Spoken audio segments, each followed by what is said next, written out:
All right, we have a speaker that is a friend of mine from Kingsburg, and he goes to Kingsburg First Baptist Church. Whoop.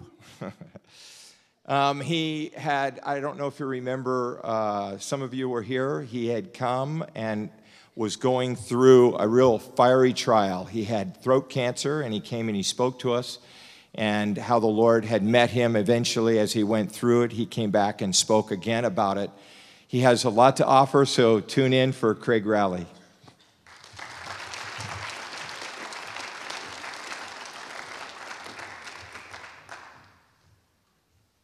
Good morning. How are you guys? Good. Now that was some good worship right there. That was some good worship.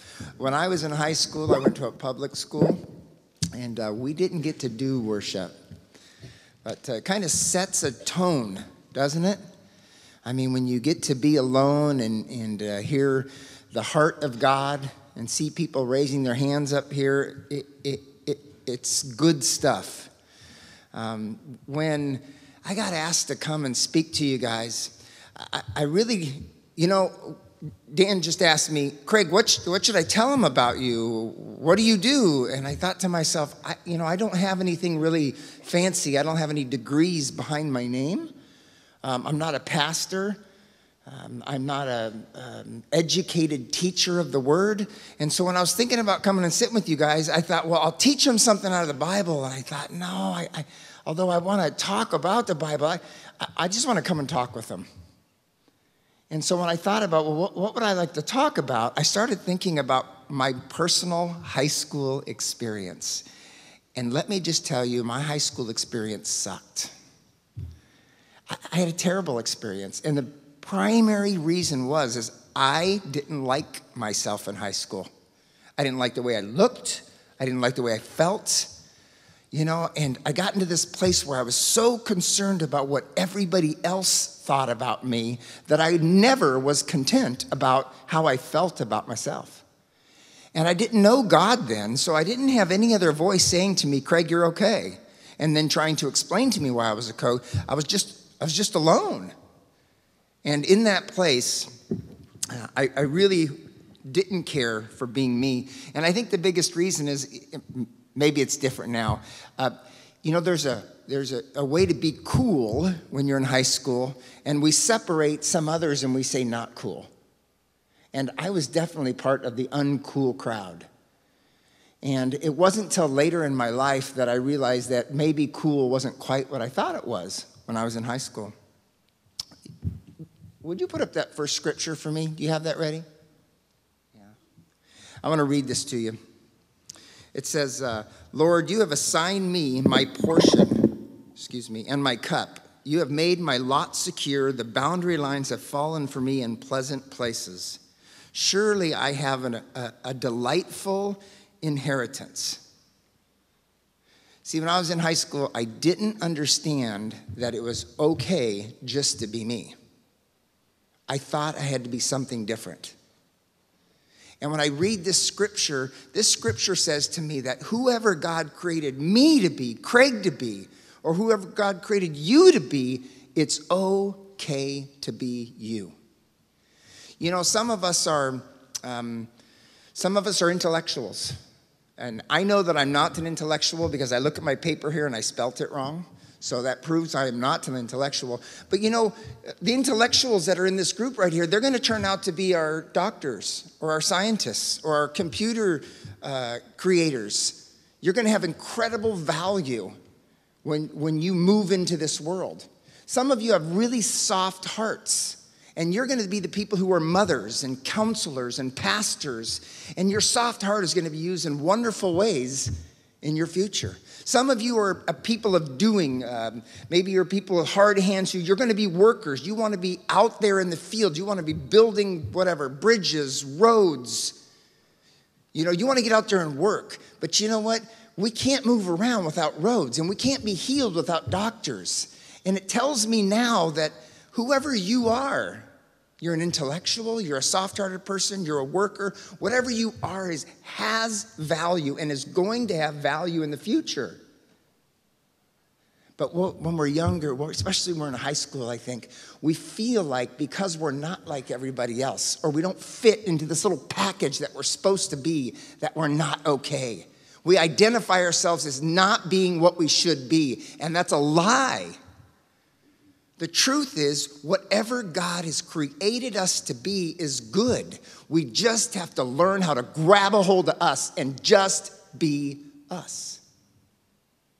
But it's hard to do. At least it was hard to do for me.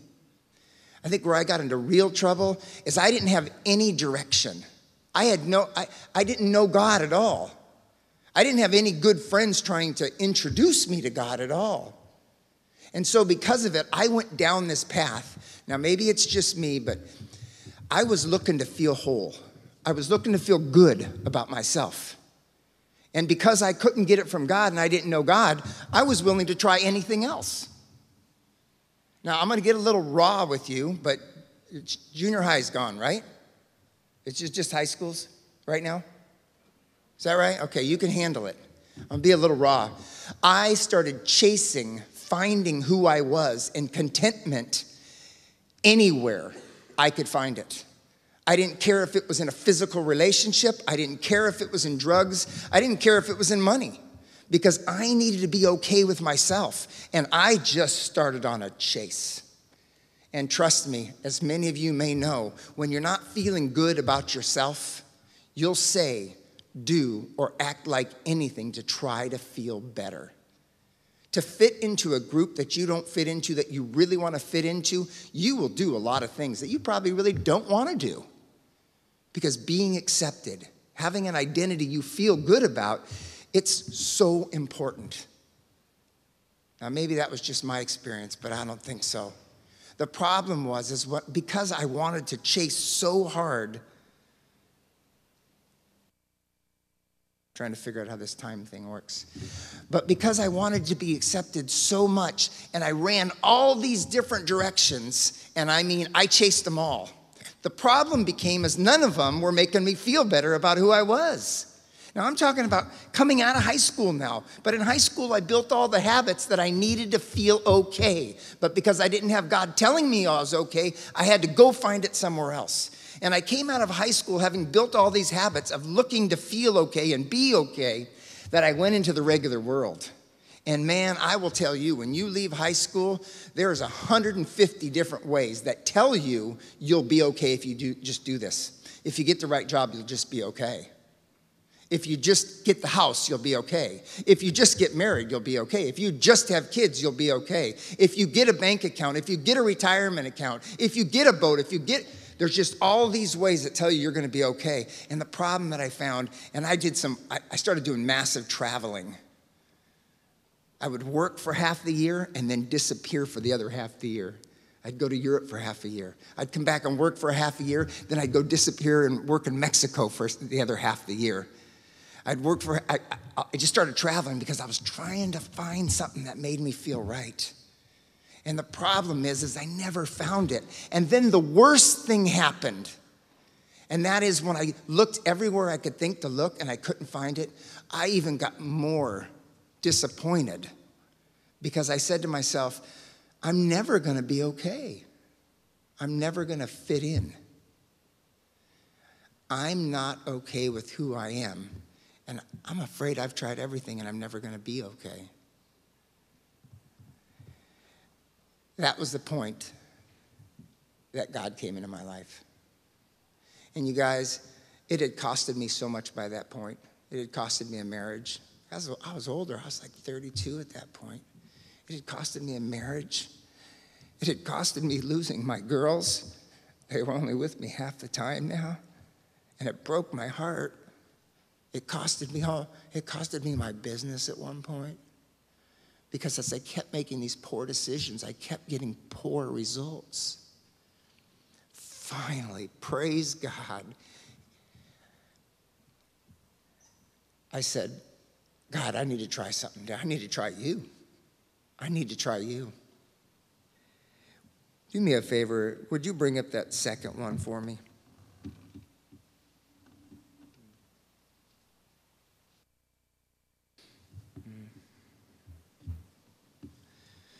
says this: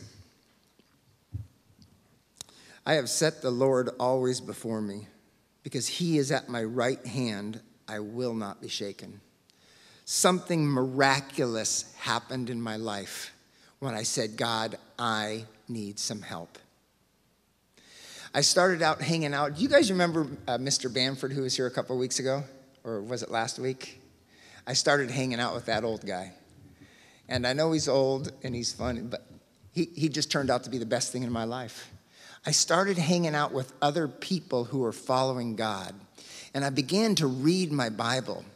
And everything that I had been searching for to find my identity and be okay with me all through high school and all for the 10 years after that, God started to explain to me that who I was, this soft-hearted guy who cared about people, that he had created me to be that for a reason, that he had a direction that he was taking in my life, and that I wasn't who I even thought I was. I wasn't who people told me I was, but I was his, and that he was going to do something with my life. I had never heard this message before, and this message was kind of like, it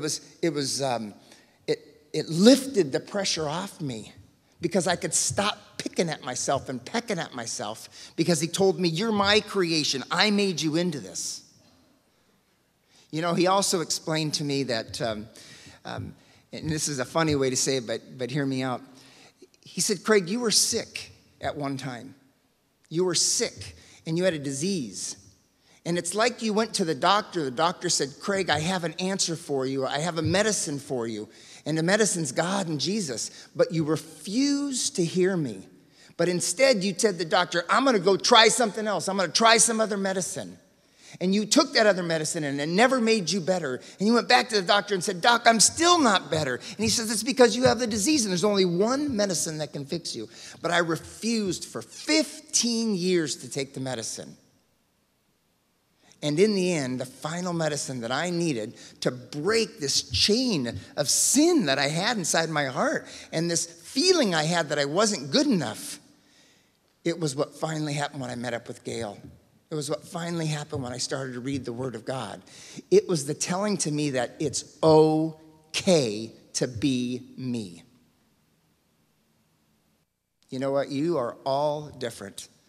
And I want to encourage you to understand, you don't have to keep looking at each other and saying, I want to be like that, or I should be like that, or unless I become something different than what I am, I'm not going to be okay. That is a lie from the pit of hell. Who you are right now, who you are inside, where nobody really knows, but you know who you are.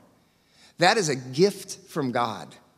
And that gift from God, he is going to raise up inside of you in your life. And he's going to use it. And not only is he going to use it for his purposes, but you are going to find a place of fulfillment, a place of excitement, and a place of joy. That at some point in your life, you're going to say, I'm so glad I quit trying to be like everybody else, because I love who I am.